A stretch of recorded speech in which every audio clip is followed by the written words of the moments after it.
कराएं और एक अच्छे सेशन की उम्मीद करते हैं। लखनऊ में चले डॉक्टर सुधांशु त्रिवेदी भारतीय जनता पार्टी के राष्ट्रीय प्रवक्ता हैं, जिन्हें अक्सर आपने टीवी डिबेट्स पर मुखर होकर अपनी बात रखते देखा होगा। इनकी पहचान विचारक, विश्लेषक और राजनीतिक सलाहकार के तौर पर भी होती है। अक्टूबर 2019 में आप राज्यसभा सदस्य के रूप में चुने गए थे। राजनीति का जाना चेहरा बन चुके डॉक्टर सुधांशु त्रिवेदी कभी पेशे से इंजीनियर थे। इंजीनियरिंग की डिग्री लेने के बाद मैकेनिकल इंजीनियरिंग से आपने पीएचडी की। आप कई यूनिवर्सिटीज में स्पीकर के तौर पर भी गए। राजनीति में आप छोटी उम्र में आने वाले नेता भी कहे जाते हैं। आप सबसे कम उम्र में उत्तर प्रदेश के मुख्यमंत्री के सूचना सलाहकार भी बने थे। इतना ही नहीं, 35 साल की उम्र में आपको किसी राष्ट्रीय राजनीतिक दल के अध्यक्ष का राजनीतिक सलाहकार बनाया गया। साल 2014 के आम चुनाव में डॉक्टर सुधांशु त्रिवेदी की महत्वपूर्ण भूमिका बताई जाती है। वर्तमान में आप भाजपा के प्रवक्ता हैं और आपकी वाकपटुता से कई बार विपक्षी दलों के प्रवक्ता जवाब नहीं खोज पाते हैं। पांचजन के बाद भारत की अष्टयाम में डॉक्टर सुधांशु त्रिवेदी का बहुत बहुत स्वागत है। बहुत बहुत स्वागत है आपका सुधांशु जी। अभी जैसे पहले सेशन में अनुराग जी बोल रहे थे, आपके लिए एक और हिटर आ गए हैं, तो हम सेशन शुरू करेंगे। लेकिन अभी आपने जो परिचय देखा है सुधांशु जी का, ये सभी जानते हैं मैकेनिकल इंजीनियर रहे हैं, फिर उसके बाद राजनीति में आए हैं। पांचजन्य का स्थापना दिवस है। पांचजन्य के पहले संपादक अटल जी रहे हैं, लेकिन सुधांशु जी का भी पत्रकारिता से वास्ता है, ये बहुत कम लोग जानते होंगे। सुधांशु जी भी बहुत ही कम उम्र में संपादक भी रह चुके हैं, ये बात बहुत कम लोग जानते हैं। सुधांशु जी, ये अपने पत्रकारिता के छोटे से करियर के बारे में आप पहले बताइए। सबसे पहले तो मुझे प्रसन्नता इस बात की है कि पांचजन्य के कार्यक्रम में आया। बचपन से पांचजन्य के संपादकीय पढ़, जिसे कहते हैं ना कि वास्तविक ज्ञान का अनुभव, किताबों में कुछ और पढ़ाया जा रहा है, वास्तविक चीजें कुछ और पढ़ रहे हैं, फिर पढ़े होने के बाद उनका एनालिसिस। और आजकल पांचजन्य की आवश्यकता इसलिए है कि आज की युवा पीढ़ी में तो बहुत बड़ा हिस्सा ऐसे होगा जिसको पांचजन्य का मीनिंग ही नहीं पता होगा। हम लोग जब छोटे थे तो इस ढंग की बातें सहज रूप में सामने आती थी। जब महाभारत का युद्ध शुरू हुआ तो किसने कौन सा शंख बजाया? तो युधिष्ठिर ने अनंत विजय नामक, अर्जुन ने देवदत्त नामक, भीष्म ने पौंड नामक और भगवान श्री कृष्ण ने पांचजन्य नामक शंख के द्वारा शंखनाद किया। और मुझे इस बात की प्रसन्नता है, अब उस शंखनाद का नाद भारत की जनता के कानों में धीरे धीरे पहुंचने लगा है।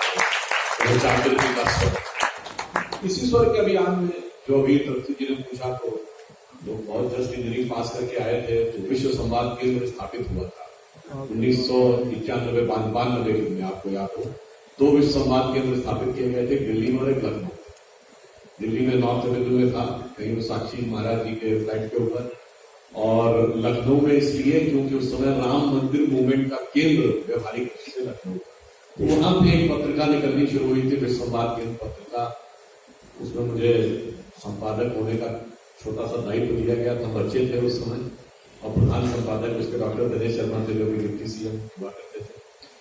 तो वहां से थोड़ा बहुत इन्वॉल्वमेंट शुरू हुआ। परंतु महत्वपूर्ण बात यह है कि जब हम देखते हैं कि वो पौधा जो उस समय शुरू हुआ था, आज क्रमशः कैसे विराट वटवृक्ष धारण करता चला जा रहा है, तो मुझे वो पंक्ति याद आती है कि रहीमन सुख उपजत है, बढ़त देख निज गोत्र, जो गोत्र से संबंधित है, अपने परिवार के लिए। रहीमन सुख उपजत है, बढ़त देख निज गोत्र, जो बड़री अखियां निरख आखिर तो सुख। यानी अपने लोगों को बढ़ता हुआ देखकर वैसी प्रसन्नता होती है जैसे बड़ी बड़ी आंखों को देखकर आंखों को अच्छा। बिल्कुल सही कहा। और पांचजन्य जब से शुरू हुआ है, राष्ट्र के हित में लिखता है, और राष्ट्र के विरोध में जो नैरेटिव बनते हैं उन पर भी मुखर होकर पांचजन्य में हमेशा आवाज उठाई गई है। जब हम राष्ट्र के हित की बात करते हैं और नैरेटिव्स की बात करते हैं, तो हाल की अगर हम बात करें, कल से महाकुंभ शुरू हुआ है, और महाकुंभ को लेकर जैसे कि देश में पिछले 1 दशक से नैरेटिव की एक राजनीति चलती है, इस महाकुंभ को लेकर भी विपक्षी दलों ने एक नैरेटिव गढ़ने की कोशिश करी कि गंदगी वहां होती है, भीड़ बहुत होती है, ये तक कहा गया कि भाजपा अनाप शनाप खर्च कर रही है। सनातन संस्कृति की के जो परंपरा रही है महाकुंभ, इसको लेकर भी राम मंदिर के बाद विपक्ष के इस तरह के आक्षेपों को लेकर आप क्या कहें?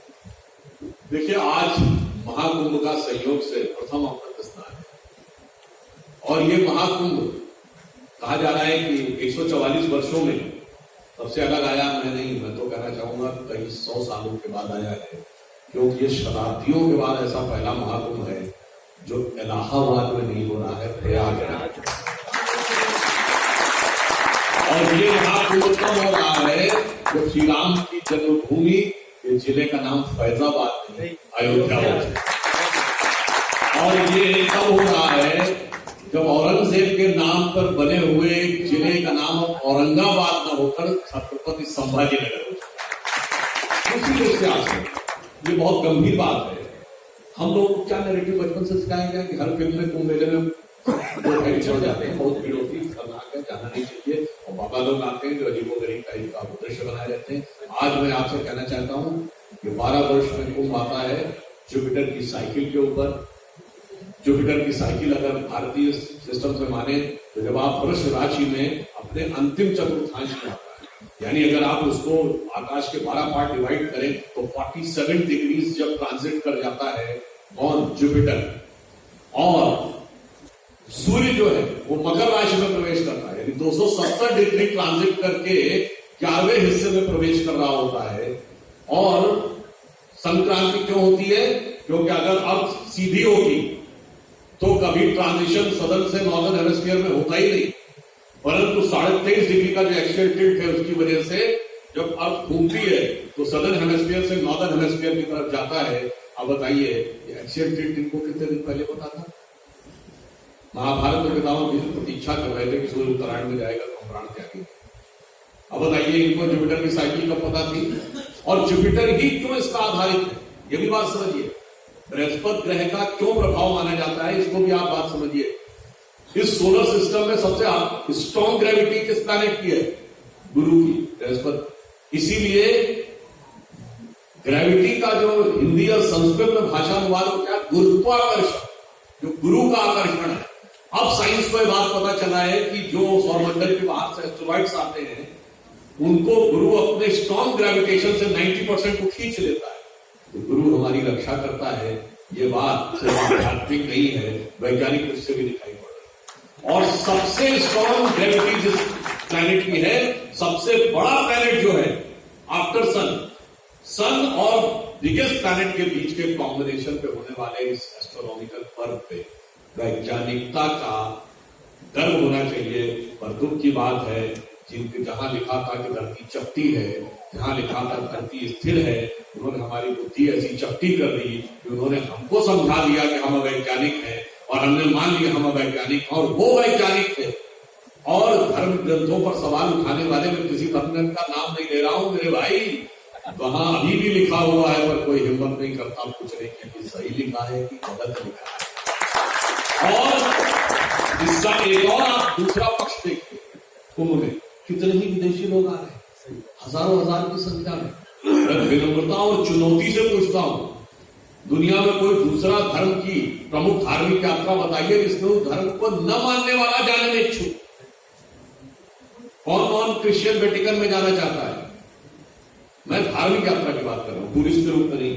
कौन नॉन मुस्लिम हज की यात्रा में जाना चाहता है? जाने में इच्छुक हो, और उसके बड़ी बात उसे ये न कहा जाए तो कन्वर्ट। ये महानता उदारता है। आप सबने आज के देखा होगा तो एप्पल के फाउंडर स्टीव जॉब्स की वाइफ भी आई हुई है, और पता नहीं शायद उनका इस समय शायद नाम माता कमला किया गया है, और वो यहां रहेंगी। आप बताइए, वर्ल्ड के बिगेस्ट और technologically one of the most advance corporate house के फाउंडर की वाइफ आई हुई है, और उससे भी कोई नहीं करा कन्वर्ट हो जाए। ये महानता समझनी चाहिए। पर दुर्भाग्य की बात यह है कि कुछ लोगों के दिमाग पर अभी तक, जिसे कहते हैं ना, राहु ऐसा ग्रसित किया हुआ है कि वो उस ग्रहण काल से बाहर ही नहीं निकल पा रहे हैं, इसलिए उनके सामने समस्या आती है। और मैं एक और बात कहूंगा, ये एस्ट्रोनॉमिकल तो है ही, स्पिरिचुअल तो है ही, और सोशल देखिए, आज सुबह 10 बजे तक 1,65,00,000 लोग स्नान कर चुके थे। मैं पूछना चाहता हूं, जो चित्र दिखाई पड़ रहा है, अगर 20 किलोमीटर के घाट बने तो क्या अलग अलग वर्ग के लिए अलग अलग घाट बना है क्या? अलग अलग जात के लिए अलग अलग घाट बना है क्या? जब डुबकी लगा रहा तो कोई पूछ रहा है कि बगल में कौन है, बगल में कौन है? यानी पूरा समाज कैसे एक साथ होकर चलता है ये दिखाई पड़ता है। और एक कहानी है, वो कितनी सच है पता नहीं, कि अंग्रेजों ने इसी को देख के तय किया था कि इस देश को तोड़ना कैसे और कैसे इसके अंदर विभाजन करने का प्रयास करना है। और इसीलिए आप देखिए, जहां पर सीधे अलग अलग दिखाई पड़ता है वहां तो नहीं कहते कि अलग है। मतलब हमारे यहाँ ना अलग मंदिर है, ना अलग घाट है वर्गों के, जातियों के, ना अलग शमशान है। वहां शियाओं की मस्जिद अलग है, सुन्नियों की अलग है, अहले हदीस की अलग है, हनफी की अलग है, देवबंदी की अलग है, बरेली की अलग है, और इनका भी है। रोमन कैथोलिक चर्च अलग है, प्रोटेस्टेंट अलग है, सेवेंथ डे इवेंजलिस्ट अलग है, और एडवेंटिस्ट अलग है। मगर इसके बावजूद सिमेट्री भी अलग अलग है। मगर इसके बावजूद हमको समझाया जाता है। इसलिए अपने मन के ऊपर इस मैकाले और मार्क्स के, राहु के प्रभाव से अलग होइए और मोदी जी के उस संदेश को समझिए जो उन्होंने कहा है, महाकुंभ का एक ही संदेश, एक रहेगा भारत देश। और जो उन्होंने कहा गंगा की अविरल धारा न बटे समाज हमारा, तो कुंभ के इस प्रवाह को देखकर मेरे मन में भाव उत्पन्न होता है। जो ये विश्व का जो सबसे बड़ा जन समागम हो रहा है, कि जाति प्रांत और वर्ग भेद के भ्रम को दूर भगाता है, सबके मन का भाव एक है, सबकी भारत माता है, अनेकता में एक के मंत्र को जन जन फिर अपनाता है, देखो प्यारा देश हमारा आगे बढ़ता है।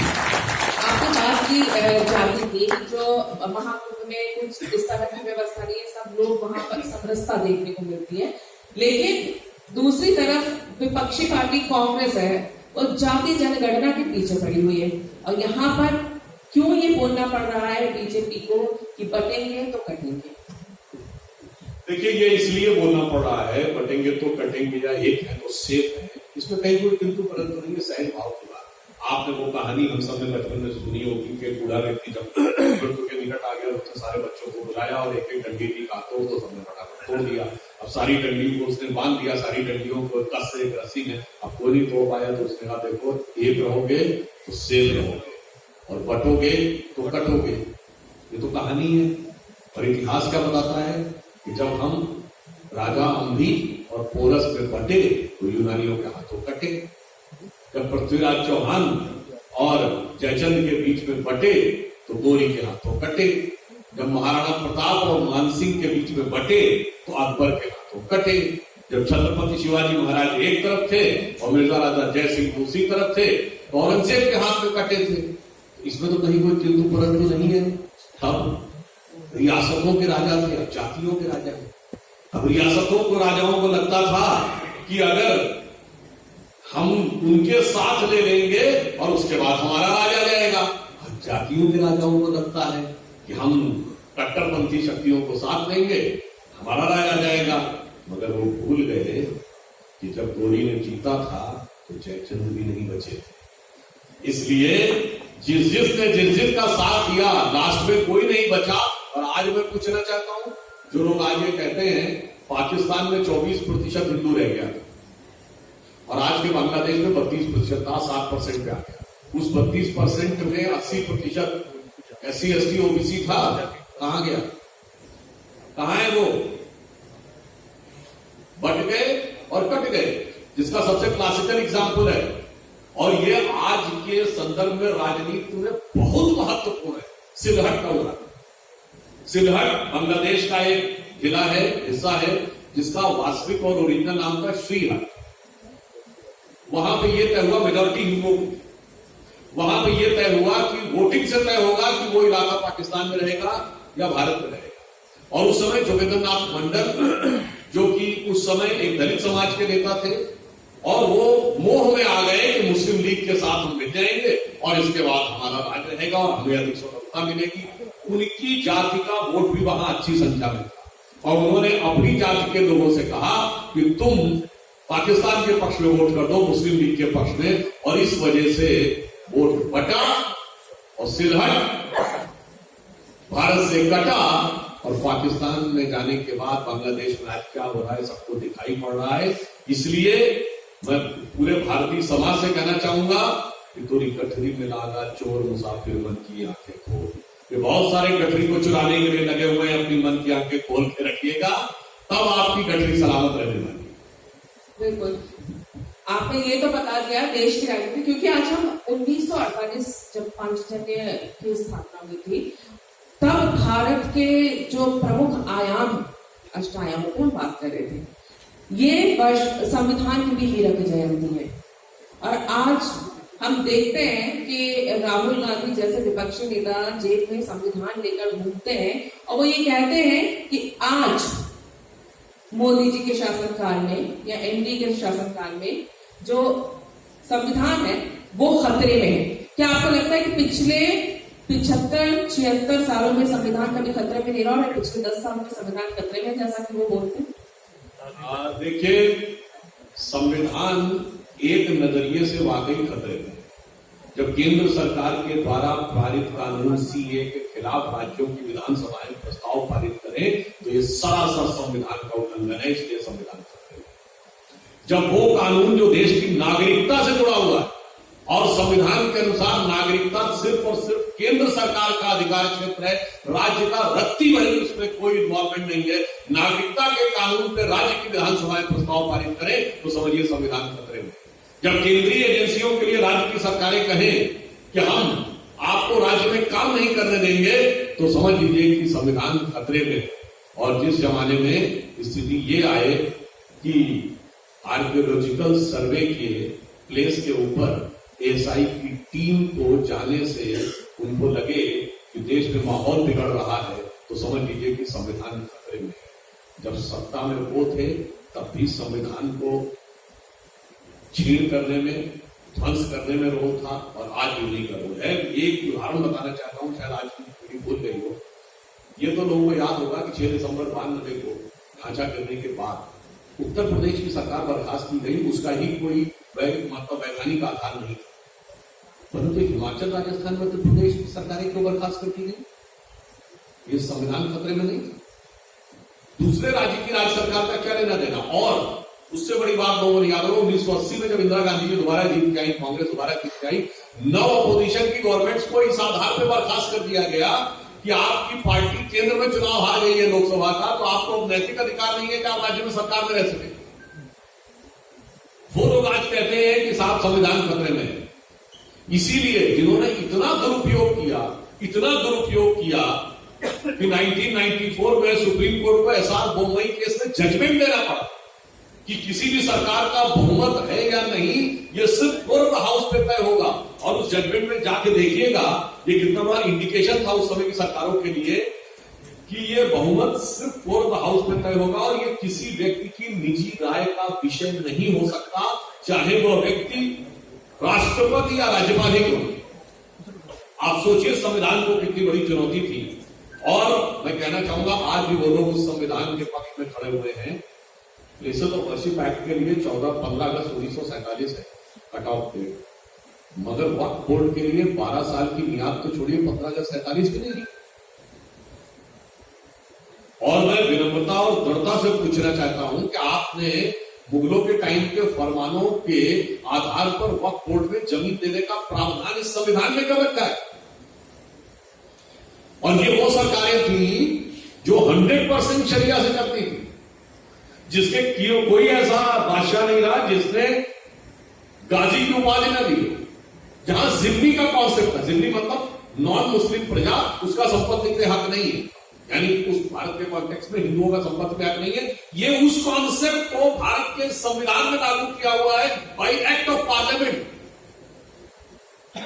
और आप सोचिए उस संविधान को बनाए रखने के लिए, उस प्रावधान को बनाए रखने के लिए जो लोग कह रहे हैं, उसकी वजह संविधान खतरे में।